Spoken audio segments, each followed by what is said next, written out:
Olá, queridos, que o Eterno abençoe cada vida. Estamos aqui com mais uma meditação no livro de Bereshit e dessa vez trazemos um grande exemplo de uma oração eficaz. Trata-se de Yitzhak ou Isaac, quando orava pela sua esposa Rivká ou Rebeca, porquanto ela era estéril. Aqui em Bereshit, no capítulo 25, versículo 21. E Yitzhak orou insistentemente ao Senhor por sua mulher, porquanto era estéril. E o Senhor ouviu as suas orações e Rivká, sua mulher, concebeu. Nós temos aqui um grande exemplo de um homem que não somente tinha uma vida de oração, mas tinha uma oração eficaz. É muito importante avaliarmos as nossas orações quando nos colocamos diante do Senhor para percebermos se o Senhor está ouvindo o nosso clamor. Nessa passagem temos segredos, onde a própria vida de Yitzhak nos mostra como ter uma oração eficaz. Yitzhak era uma pessoa justa, era uma pessoa que andava nos caminhos do Senhor, na guarda dos seus mandamentos.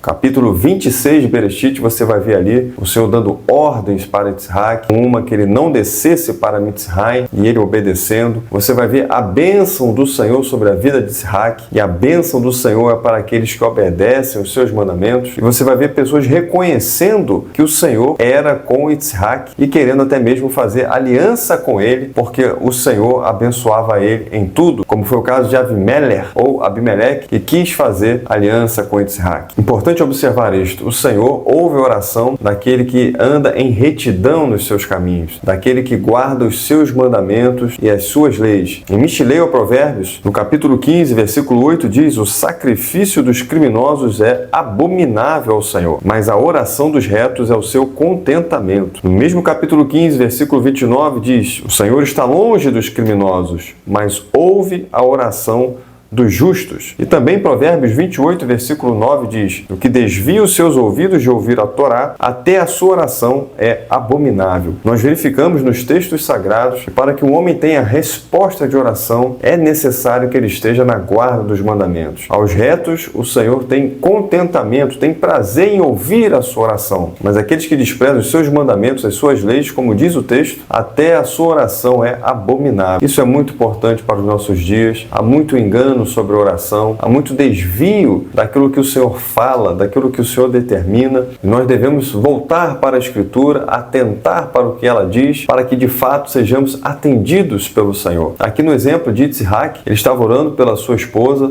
ele orou por 20 anos. Ele tomou Rivká por esposa quando ele tinha 40 anos, e Rivká foi conceber quando ela tinha 60 anos. Foram 20 anos de oração. Ele poderia achar que bastavam 6 meses, 1 ano, 2 anos, mas ele perseverou em oração. Ele sabia que ele daria continuidade ao plano de Elohim, quando Deus chama Avraham para formar uma grande nação, da qual viria o Mashiach. Ele sabia que ele era a semente de Avraham que daria continuidade, e ele está orando agora para que a sua esposa concebesse, fazia parte também do plano de Elohim. Ele está ali cooperando com o Senhor, confiando que ele tem o tempo certo para abençoar. E mesmo a sua esposa sendo estéril, isso não foi motivo dele desistir ou parar no meio do caminho. Ele confiava no Senhor, ele tinha unidade com o Senhor, ele se relacionava com o Senhor, e ele não buscaria outros meios, outros recursos naturais, humanos, para resolver este problema. Ele perseveraria em oração. Romanos 12, aqui no versículo 12 diz: alegrai-vos na esperança, sede pacientes na tribulação, perseverai na oração. Oração eficaz é quando nós estamos na guarda dos mandamentos, na prática da justiça, no caminho de retidão, e também quando nós estamos perseverando. Yitzhak perseverou, ele insistiu com o Senhor pela sua esposa, e porque era justo, porque era perseverante, porque confiava no Senhor, o Senhor ouviu a sua oração e Rivká concebeu. E que possamos também tomar este exemplo de Yitzhak para as nossas vidas, para que as nossas orações também sejam atendidas pelo Senhor. Meu querido, que o Eterno nos ilumine e nos guarde. Até a próxima.